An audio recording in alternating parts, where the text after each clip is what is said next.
அதாவது நாங்கள்லாம் சின்ன பிள்ளைகளா இருக்கும்போது சர்ச்சுக்கு போவோம். சர்ச்சுக்கு போனா, அங்க வந்து பாஸ்டரு பாட்டு பாடுவாரு, ஆராதனை செய்வாரு, அப்புறம் பிரசங்கம் பண்ணுவாரு. அப்படி பிரசங்கம் பண்ணும்போது, நாங்க சின்ன பிள்ளைகளா இருந்து 8, 9, 10 வயசு பயலுக்குலாம் அந்த பிரசங்கம்லாம் என்னன்னு புரியாது. அப்ப எங்களுக்கு பயங்கரமா போர் அடிக்கும். அப்ப அந்த நேரத்தில அந்த சர்ச்சில சண்டே கிளாஸ் டீச்சர்ஸ் அப்படி இருப்பாங்க. அப்ப சண்டே ஸ்கூல் அப்படின்னு ஒண்ணு இருக்கு. அப்ப அந்த டீச்சர்ஸ்லாம் எங்களையெல்லாம் வாங்கடா அப்படின்னு கூட்டிட்டு, சர்ச்சுக்கு மேல இருக்கிற அந்த மெத்துல எங்களுக்கு சண்டே கிளாஸ் நடத்துவாங்க. அப்ப 2, 3 டீச்சர்ஸ் நடத்துவாங்க. அப்படி நடத்தும்போது பாட்டு சொல்லிக் குடுப்பாங்க, கதை சொல்லிக் குடுப்பாங்க, அப்புறம் டான்ஸ் எல்லாம் சொல்லிக் குடுப்பாங்க. நாங்கலாம் பயங்கரமா ஆட்டம் போடுவோம். அப்படி இருக்கும்போது, அப்புறம் எங்களுக்கு திடீர்னு பயமுறுத்துவாங்க. "என்னடா போன வாரம்லாம் நீ ஸ்கூலுக்கு போனியே, என்ன செஞ்ச? நல்லா படிச்சியா? பென்சில் எதுவும் திருடுனியா? பேனா எதுவும் திருடுனியா? டீச்சர்ட்ட பொய் சொன்னியா? அம்மா, அப்பா பேச்ச கேட்டியா?" அப்படின்லாம் கேட்பாங்க. அப்ப ஐயோ! நாங்கலாம் பயந்துட்டு, ஐயோ! நாங்க அம்மா, அப்பா பேச்ச கேட்குறோம். எந்த திருட்டும் செய்யல, களவு செய்யல, நாங்க பொய் சொல்லல, ஏமாத்தல அப்படின்லாம் நாங்க சொல்லுவோம். இப்படி ஏமாத்துனீங்க, பொய் சொன்னீங்க, அப்புறம் ஏசப்பா உங்கள நரகத்துல போட்டுருவாரு அப்படின்லாம் பயமுறுத்துவாங்க. அப்ப நாங்க ஐயையோ! நாங்க பொய் சொல்ல மாட்டோம் அப்படின்னு பயந்துகிட்டு நாங்க சொல்லுவோம். அந்த நேரத்துல பைபிள் கதைகள், அ எ ப நெறைய சின்ன சின்ன கதைகள், எப்படி உலகம் தோன்றுச்சு, வந்துச்சு, எல்லா கதைகளும் சொல்லிக் குடுப்பாங்க. அதே நேரத்துல நாங்க ஸ்கூல் போகும்பொழுது, ஊர்ல இருக்கும்போது மத்த பசங்களோட எப்படி பேசணும், எப்படி நடக்கணும், அ "உன்னை போல பிறனை நேசிக்கணும்" அப்படின்னு இயேசு சாமி சொல்லியிருக்கிறாரு. இயேசு கிறிஸ்துவ எப்படி நேசிக்கிறீங்களோ, அதே போல மனுஷர்களையும் நேசிக்கணும். உங்க கூட படிக்கிறவங்கள, கூட விளையாடுறவங்களோட நீங்க நேசிக்கணும். கெட்ட வார்த்தை பேசக்கூடாது, சண்டை போடக்கூடாது, ஒத்துமையா இருக்கணும் அப்படின்லாம் சொல்லிக் குடுப்பாங்க. அப்ப நாங்க அத கேட்டுட்டு சந்தோஷமா வருவோம். எங்களுக்கு சாக்லேட் குடுப்பாங்க, பிஸ்கட் குடுப்பாங்க, அப்புறம் நெறைய நேரம் லட்டுலாம் குடுப்பாங்க. வாங்கிட்டு வருவோம். இப்படி சர்ச்சுகள்ல இந்த வேலைய செய்வாங்க. ஆனா, மசூதிகள்ல என்ன வேலை செய்றாங்க அப்படிங்கிறத இவர் சொல்றாப்ல. இப்ப நான் நெனைக்கிறேன் இவர் ஸ்ரீலங்கான்னு நெனைக்கிறேன். ஆனா பேசுறாப்ல, நல்லா இங்கிலீஷ்லாம் பேசுறாப்ல. அ அ என்ன பசங்களுக்கு இந்த நம்ம வந்து சர்ச்சு ஞாயித்துக்கிழமை போவோம். ஆனா இவங்க வந்து வெள்ளிக்கிழமை போவாங்க போல இருக்கு. அப்ப இந்த வெள்ளிக்கிழமை பசங்கள எல்லாம் வச்சு, அது இந்த மதரசாவா இல்ல மசூதியான்னு தெரியல. அப்ப அங்க வந்து சின்ன பிள்ளைகளுக்கு எப்பேர்ப்பட்ட விஷயத்த, நாகரிகத்த, அம் ஒரு கடவுள் பக்திய, கடவுளுக்கு எப்படி பக்தியா இருக்கணும் அப்படிங்கிறத சின்ன பிள்ளைகளுக்கு 5 வயசு, 6 வயசு, 10 வயசு பிள்ளைகளுக்கு சொல்லிக் குடுக்குறாங்க. அத நம்ம கேட்டோம்னா அதிசயிச்சு போயிருவோம். இப்ப முதல்ல இந்த கிளிப்ப பார்ப்போம். பார்த்துட்டு அப்புறம் விளக்கமா என்ன இந்த புண்ணியவான் சொல்றாப்ல, என்ன சொல்லிக் குடுக்குறாப்ல அப்படின்னு விளக்கமா பார்ப்போம். ஐயா சொல்லுங்கய்யா. நீங்க தான் அடாடாடாடா. My dear Muslim brothers and sisters, terrorism, it is part and parcel of Islam. Terrorism is part of the deen of Islam. Yes? Allah said in the ayah, وَأَعِدُّوا لَهُمْ مَا اسْتَطَعْتُم مِّن قُوَّةٍ وَمِن رِبَاطِ الْخَيْلِ تَرْهِبُونَ بِهِ عَدُوَّ اللَّهِ. To terrify the enemies of Allah, we should prepare ourselves. Al-i'dad al-jihad, prepare to go to jihad, is fard wa 'ayn on the Muslims, on the males like us here. That's why you should teach your son how to ride, how to shoot, because it's the sunnah of the Nabi Muhammad sallallahu alaihi wasallam, and it's fard on you as a father to teach him how to become a mujahid. It's not some new phenomenon to kill the enemies of Allah. And you may say to yourself, no, they're innocent. No kafir is innocent. Innocence, this, abriya is only for the Muslims. No kafir. இவரு என்ன சொன்னாரு அப்படின்னு நீங்க முழுமையா கேட்க வேண்டியது அவசியம். வேர்டா, சென்டென்ஸா நம்ம இன்னைக்கு இந்த புண்ணியவான் அப்படி என்ன சின்ன பிள்ளைகளுக்கு போதிக்கிறாரு அப்படின்னு பார்க்க போறோம். முதல்ல இருந்து பார்ப்போம். ஐயா சொல்லுங்கய்யா. My dear Muslim brothers and sisters. அப்ப பிரதர்ஸ் அண்ட் சிஸ்டர்களுக்கும் சேர்த்து தான் சொல்றாப்ல இவரு. It is part and parcel of Islam. இதைத்தான் நாங்க இப்ப காலங்காலமா சொல்லிக்கிட்டு இருக்கோம், வருஷமா சொல்லிக்கிட்டு இருக்கோம், வீடியோவா சொல்லிக்கிட்டு இருக்கோம். டெரரிசம் இவர் சொல்றாப்புல, தீவிரவாதம், பயங்கரவாதம் அப்படின்னு சொல்றீங்களே, இந்த டெரரிசம், இந்த பயங்கரவாதம், இந்த தீவிரவாதம் பார்ட் ஆஃப் இஸ்லாம். வெளியில தான் இவங்க சாந்தி மார்க்கம், சமாதான மார்க்கம், அந்த மார்க்கம், இந்த மார்க்கம் அப்படின்னு சொல்லிக்கிட்டு தமிழ்நாட்டில் இருக்கிற அரசியல்வாதிகளை எல்லாம் ஏமாத்திக்கிட்டு இருக்காங்க. ஆனா மசூதிகளுக்குள்ள அங்க உள்ள பிள்ளைகளுக்கு, 5 வயசு பிள்ளைகளுக்கு, 10 வயசு பிள்ளைகளுக்கு சண்டே கிளாஸ்லாம், ஃப்ரைடே கிளாஸ்லாம் எடுக்கும் பொழுது என்ன சொல்லி கொடுக்குறாங்கன்னு பாருங்க. டெரரிஸ்ட் அவங்ககிட்ட ஓப்பனாகவே சொல்லிட்டாங்க. ஏன்னு கேட்டால் அவங்க கேட்டிருப்பாங்க போல இருக்கு, ஐயா அதாவது இஸ்லாமியர்கள் எல்லாருமே தீவிரவாதிகள் கிடையாது, ஆனால் தீவிரவாதம், பயங்கரவாத இயக்கம் எல்லாமே இஸ்லாமியர்களாக இருக்காங்களே, என்ன விஷயம் அப்படின்னு கேட்டிருப்பாங்க போல இருக்கு. அடிக்கிறாப்புல, என்ன பிரதர்ஸ் அண்ட் சிஸ்டர்ஸ் நீங்கள் நினைக்கிறீங்க மை டியர் அவர் தான் மை டியர் அவர் ஆரம்பிக்கும் போதே பயங்கரமாக தான் ஆரம்பிக்கிறாப்புல ஆரம்பிங்க மை டியர்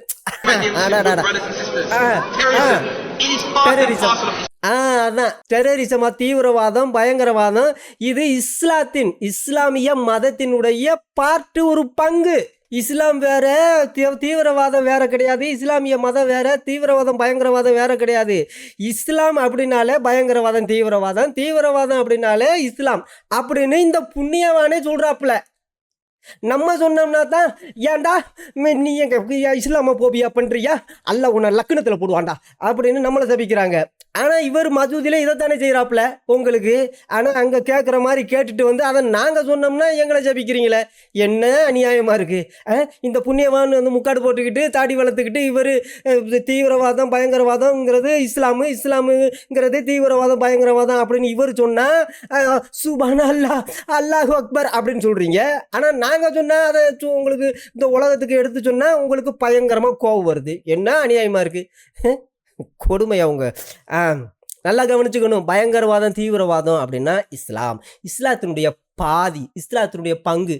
இப்போ பயங்கரவாதம் தீவிரவாதம் இல்லாமல் இஸ்லாம் முழுமை அடையாது, அப்படி ஒரு சம்பவம் இல்லை. இஸ்லாம் அதனால தான் அவர் சொல்லிட்டாப்புல terrorism it is a part of Islam. ஒரே வச்சு ஒரு அடிச்சு விட்டாப்புல. அதுக்கடுத்து சொல்லுங்கய்யா. Terrorism is part of the deen of Islam. Yes. Yes எல்லாரையும் ஆமான்னு சொல்லுங்க அப்படிங்கிறப்பல இன்னொரு சொல்லுங்கய்யா. Terrorism part of the deen of Islam. அதான் ரிலீஜியன் அப்படின்னாலே இந்த இஸ்லாமிய மதம் அப்படின்னாலே டெரரிசம் பயங்கரவாதம் இது ஒரு பங்கு. இது அது பாதி இருக்கணும், அது இல்லாமல் இஸ்லாம் கிடையாது. இந்த சமாதானம் சாந்தின்னு சொல்கிறாங்க, அதெல்லாம் வேற. அது யாருக்கு எதுக்கு அப்படிங்கிறது இவர் சொல்லுவாப்புல. அது சொல்லுங்க. அல்லாஹ் என்னமோ சொல்றாப்புல 8வது அதிகாரம் 6வது வசனத்துல. சரி நம்ம போய் பார்ப்போம் என்ன அப்படின்னு.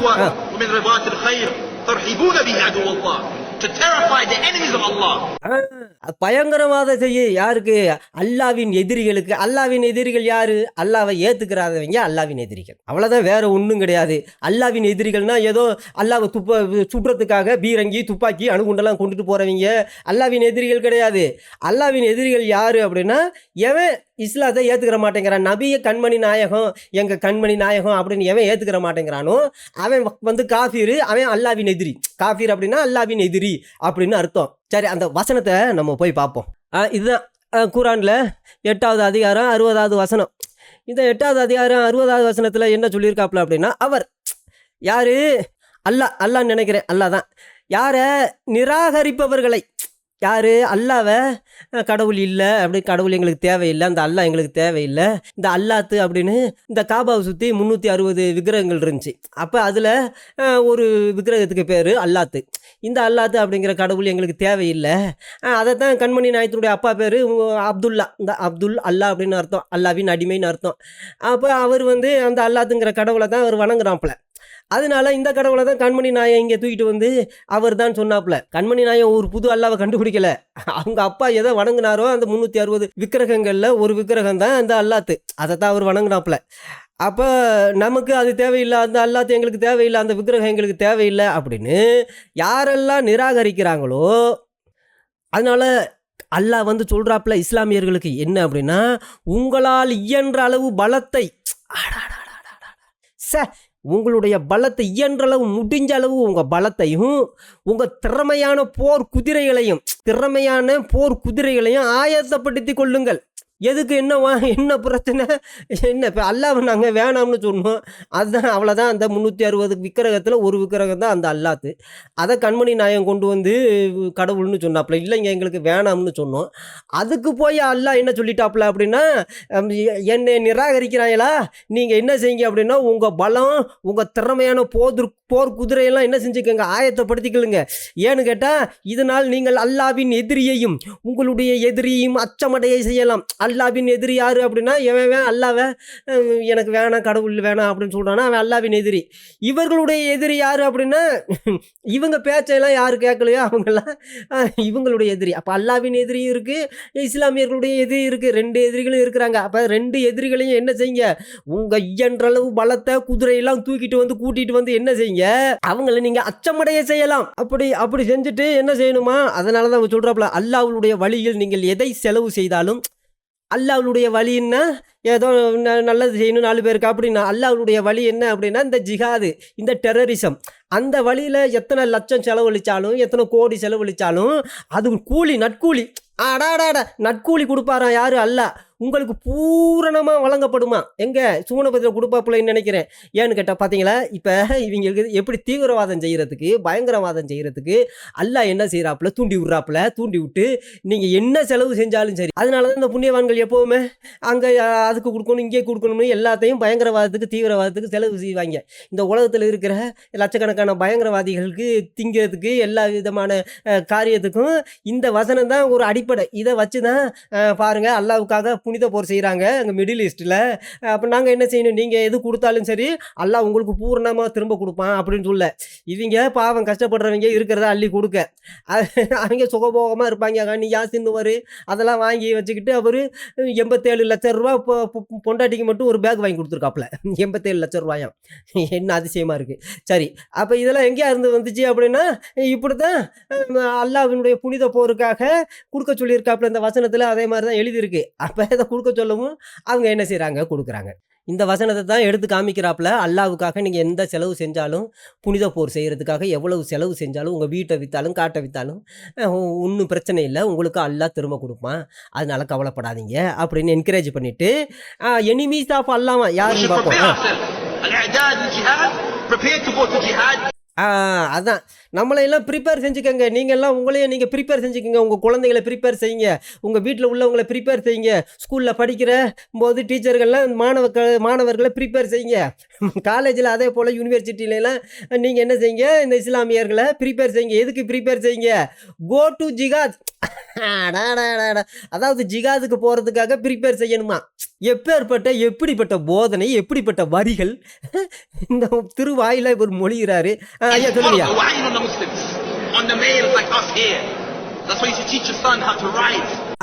அதான் நீங்கள் எப்படி உங்கள் பிள்ளைகளுக்கெல்லாம் எப்படி டீச் பண்ணணுமா, எப்படி ஓடுறது, எப்படி ஷூட் பண்ணுறது, எப்படி சுடுறதுன்னு சின்ன பிள்ளைகளுக்கு இஸ்லாமியர்களே நீங்கள் கண்ணெலாம் கவனிங்க. உங்கள் பிள்ளைகளுக்கு நீங்கள் என்ன செய்யணும், எப்படி ஓடணும், எப்படி வேகமாக ஓடணும், எப்படி குனிஞ்சு ஓடணும், எப்படி நகர்ந்து ஓடணும், எப்படி ஷூட் பண்ணணும், சுடணும், மற்றவங்களை சுடணும், எங்கே சுடணும், தலையில் சுடணுமா நெஞ்சில் சுடணுமா, இதெல்லாம் கற்றுக் கொடுக்கணும் நீங்கள். ஐயா சொல்லுங்கய்யா, திருப்பி சொல்லுங்க. அதான் உங்கள் மகன்களுக்கு நீங்கள் வந்து டீச் பண்ணணுமா. நீங்கள் டீச் பண்ணுங்க அப்படிங்கிறாப்புல. பெற்றோர்களை பார்த்துன்னு சொல்கிறாப்புல நினைக்கிறேன். இந்த பின்னாடி எல்லாம் சின்ன குழந்தை உட்காந்துருக்காங்க பாருங்க பின்னாடி. அப்போ முன்னாடி எத்தனை பேர் உட்காந்துருக்காங்கன்னு தெரில. அப்போ பெற்றோர்களுக்கு சேர்த்து சொல்கிறாப்புல, உங்கள் பிள்ளைகளுக்கு நீங்கள் டீச் பண்ணணும், உங்கள் குழந்தைகளுக்கு நீங்கள் டீச் பண்ணணும். என்ன எப்படி ரைடு பண்ணுறது, குதிரையை எப்படி ரைடு பண்ணுறது, பீரங்கி எப்படி ரைடு பண்ணுறது, இதெல்லாம் நீங்கள் கற்றுக் கொடுக்கணும். இப்போ தான் கண்மணி நாயகத்தினுடைய காரியத்தை கொண்டு வராப்புல.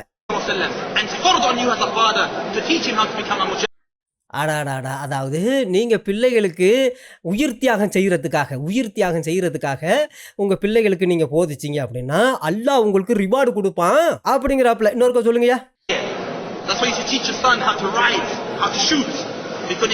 அதைத்தான் அந்த சுன்னான்னு சொல்லுவாங்க, அந்த முகமதுனுடைய வழி. அதான் முகமது மும்மின்களுக்கு எடுத்து சொன்ன அந்த அல்லாவினுடைய எடுத்து காட்டிய வழி. அவர் போன வழியும் அதுதான், அவர் சொன்ன வழியும் அதுதான். இப்போ அந்த புண்ணியவான்கள் அதை கடைபிடிக்கிற வழியும் அதுதான். பரவாயில்ல, நல்ல வழிதான். இது கண்மணி நாயகத்துக்கு இருந்தது. அதுக்கடுத்து உங்களுக்கு ஃபார்வேர்டை பண்ணியிருக்காப்புல. கண்மணி நாயகம் தன்னுடைய சுண்ணாவை அவர் என்ன செஞ்சாப்புலோ, என்ன பயங்கரவாதம் தீவிரவாதம் செஞ்சாப்புலையோ அந்த பயங்கரவாதத்தையும் தீவிரவாதத்தையும் உங்களுக்கு ஃபார்வேர்டு பண்ணியிருக்காப்புல. யாரு, பெற்றோர்களுக்கு. ஃபாதர்களே, இஸ்லாமிய ஃபாதர்களே உங்களுக்கு சொல்லிக் கொடுக்குறாப்புல. கண்மணி நாயகத்திலிருந்து அப்படியே ஃபார்வேர்ட் ஆகி 1400 வருஷமா இன்னைக்கு ஈரானு, ஈராக்கு, சிரியா எல்லாத்துலேயும் ஃபார்வேர்ட் ஆகி கிடக்கு. இப்போ தமிழ்நாட்டில் இது ஃபார்வேர்ட் ஆகி இப்போ நான் நினைக்கிறேன் இருக்குன்னு. எப்போ வெளியில் வரப்போகுதுன்னு தெரியல, என்ன நடக்க போகுதுன்னு தெரியல. எத்தனை பேருக்கு இதையெல்லாம் ஃபார்வேர்டு பண்ணி விட்டாங்களோ. கண்மணி நாயகத்தினுடைய அந்த கொடூரமான அந்த சட்டங்களை, அந்த 8வது அதிகாரம் 60வது வசனத்தை ஃபார்வேர்டு பண்ணி இன்னைக்கு உலகம் ஃபுல்லாக பயங்கரவாதத்தையும் தீவிரவாதத்தையும் வச்சு கேட்டா இது பார்ட் ஆஃப் இஸ்லாம், இது இப்போ இஸ்லாத்தினுடைய பங்கு. To teach him how to become a mujahid. அதான் முஜாஹித்னா மார்ச்சர், உயிர் தியாகம் செய்யணுமா. போய் சும்மா இருந்த யூனியன்ட்ட போய் கல்லெறியடும், இல்லை அப்படின்னா ஏதாவது குண்டை போடணும், ராக்கெட்டை போடணும், தற்கொலை படையாக மாறி 4 பேர்த்த கொல்லணும். இப்போ எப்படி சிரியாவில் சர்ச்சுக்குள்ளே போய் இந்த ஒருத்தனை அனுப்புனவன் அவன் குண்டை கட்டிட்டு ஆராதிக்கிற மாதிரி உள்ளே போய் மக்கள் நெருக்கமாக இருக்கிற இடத்துல நடுவில் உட்காந்து தன்னை தானே வெடித்து செதறி இப்படி இதுக்கு பேர் தான் மார்ச்சர். நான் நினைக்கிறேன் இந்த புண்ணியாவனுடைய ஸ்டூடெண்ட் தான் அங்கே, இந்த புண்ணியாவனுடைய சண்டே கிளாஸ் ஸ்டூடெண்ட்டு நினைக்கிறேன், அங்கே சிரியாவில் தற்கொலை படையாக மாறி வெடித்து செதறி 20 கிறிஸ்தவர்கள் அநியாயமாக கொண்டு இருக்கான். இதை இப்போ இன்னும் எங்கெங்கே வந்து என்னென்ன செய்ய போகிறாங்கன்னு தெரியல. இந்தியாவுக்கு எப்போ வந்து இந்த வேலையை செய்வாங்கன்னு தெரியல. It's not some new phenomenon to kill the enemies of Allah. இது வந்து ஏதோ ஒரு புதுவிதமான விஷயம்னு நீங்கள் நினைக்காதீங்க. என்ன வினோதமான விஷயம்னு நினைக்கிறீங்களா?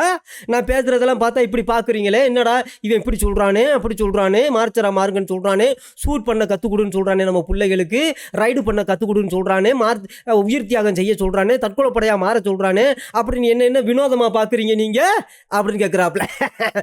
அதாவது அல்லாவின் எதிரிகளை கொல்லுவது சொல்லுவியா? You may say to yourself, no, they're innocent. என்னப்பா இது அல்லாவின் எதிரிகளை கொல்லணுமா? எதுக்கு? அவங்களாம் இன்னோசென்ட், அவங்க அல்லாஹ் யாருன்னு தெரியாது, அவங்களுக்கு சுன்னா தெரியாது, அவங்களுக்கு இஸ்லாத்தை பற்றி தெரியாது, குரானை பற்றி ஒன்றும் தெரியாது, அவங்க அப்பாவிகள். நோ இன்னொருக்க சொல்லுங்க நோ அப்படின்னு சொல்லுவாரு. சூப்பரா சொல்லுவாரு. எவ்வளவு ஸ்பீடா சொல்றாரு பாத்தீங்களா? நோ அவங்கெல்லாம் இன்னோசென்ட் அப்படின்னு நீங்க சொல்றீங்களா? அதான் எவன் அல்லாவை கடவுளா ஏத்துக்கலையோ, கண்மணி நாயகத்தை நபியாயே அங்கீகரிக்கலையோ, அவன் எல்லாமே காஃபிரு. அவன் இன்னோசென்டே கிடையாது, அவன் அப்பாவி கிடையாது, அவன் அவன் தான் பயங்கரவாதி, தீவிரவாதி. கண்மணி நாயகத்தை ஏத்துக்கிறணும். அவர் என்ன சொன்னாலும் என்ன செஞ்சாலும் அதை அப்படி அங்கீகரிக்கணும், ஏத்துக்கணும். அப்படி ஏத்துக்கிட்டா அவன் முஸ்லீம். இல்லாதவன் காஃபிர்னா அல்லாவுக்கு எதிரி. அவன் அப்பாவி கிடையாது. அப்பாவி அப்படிங்கிற ஒரு விஷயம் காஃபிர்கள்ட்ட கிடையாது. சொல்லி அவங்க கேட்குறாங்க போல இருக்கு, என்னையா அப்பாவிகளை கொல்ல சொல்றியே என் பிள்ளைகளை வச்சு அப்படின்னு கேட்குறாங்க போல இருக்கு. இவரோட நோ அப்படிங்கிறாப்புல. அவங்கெல்லாம் அப்பாவிகளாம் கிடையாது, உங்க பாட்டுக்கு பேசிக்கிட்டு இருக்காதீங்க. யாரு அப்பாவிகள்? இன்னோசென்ட் அப்படின்னாலே அது இஸ்லாமியர்களுக்கு தான் பொருந்தும். காஃபிர்களுக்கு மற்றவங்களுக்கெல்லாம் அவங்கெல்லாம் இன்னோசென்ட்களே கிடையாது. அதனால தான் சும்மா சர்ச்சில் ஆராதனை செஞ்சுக்கிட்டு இருந்தவங்கள போய் எதுக்குடா உனக்கு ஏதாவது துரோகம் செஞ்சாங்களா, ஓன் ஜோத்தில் மண்ணை போட்டாங்களா, எதுக்குடா அந்த கிறிஸ்தவர்கள் சர்ச்சில் போய் இப்படி தற்கொலை படையாக மாதிரி 20 பேரை கொண்டீங்க அப்படின்னு கேட்டால் அவங்க அல்லாவின் எதிரிகள். அவங்களாம் அப்பாவிகள்ரா. அவங்க அப்பாவிகள் கிடையாதுயா, அப்பாவிகள் முஸ்லீமுக்கு தான் அப்பாவிகள். யாரு தன்னுடைய காசை பணத்தை எல்லாம் போருக்காக, பயங்கரவாதத்துக்காக, தீவிரவாதத்துக்காக தமிழ்நாட்டில் இருந்து அனுப்புகிறாங்கல்ல, அவங்க தான் அப்பாவிகள்லாம். எங்கேயோ ஒரு சர்ச்சில் உட்காந்து அவங்க கடவுளை தொழுது கொண்டு இருக்கிறவங்க அவங்க தான் அப்பாவிகள் கிடையாது, அவங்க காப்பிரு. அவங்கள உடம்பெல்லாம் செதறடி, அதான் இப்படி தான் உடம்பை செதறடிச்சு ரத்தத்தை சிந்தி அந்த மாதிரி செஞ்சால் அல்லாவுக்கு பயங்கர சந்தோஷமாக இருக்குமா. கண்மணி நாயகம்லாம் ரொம்ப சந்தோஷப்படுவாராம். பார்த்தியா என்னுடைய அடிமைகள், என்னுடைய ஃபாலோவர்ஸ் எப்படிலாம் என்னை விட பயங்கரமாக உடம்பெல்லாம் செதறடிக்கிற வேலையில் இருக்கிறாங்க அப்படின்னு அங்கே சுவனபதியிலேருந்து அல்லாவும் சந்தோஷப்படுவாராம், கண்மணி நாயகம் ஹனியா சின்னுவர் அப்படிலாம் சந்தோஷப்படுவாங்களாம். சரி அப்போ காப்பிருங்கிறவன் அப்படிங்கிறவெல்லாம் இன்னோசென்ட் கிடையாது அப்படின்னு. இஸ்லாம் அப்படிங்கிறது ஒரு பயங்கரவாதம், தீவிரவாதம் அப்படின்னு கிறிஸ்தவர்கள் சொல்ல தேவை கிடையாது. மற்ற யார் அவர்களே அவங்க வாயாலேயே சொல்லுவாங்க. அதையே நீங்கள் கேட்டீங்க. தயவு செஞ்சு கொஞ்சம் ஜாக்கிரதையாக இருங்க. எது எப்படியோ நம்முடைய இரட்சகராகிய இயேசு கிறிஸ்து இந்த உலகத்துக்கு திரும்ப வரப்போகிறார். அவருடைய வருகைக்கு உங்களை ஆயத்தப்படுத்திக் கொள்ளுங்கள். கர்த்தர் தாமே உங்களை ஆசீர்வதிப்பாராக. ஆமேன்.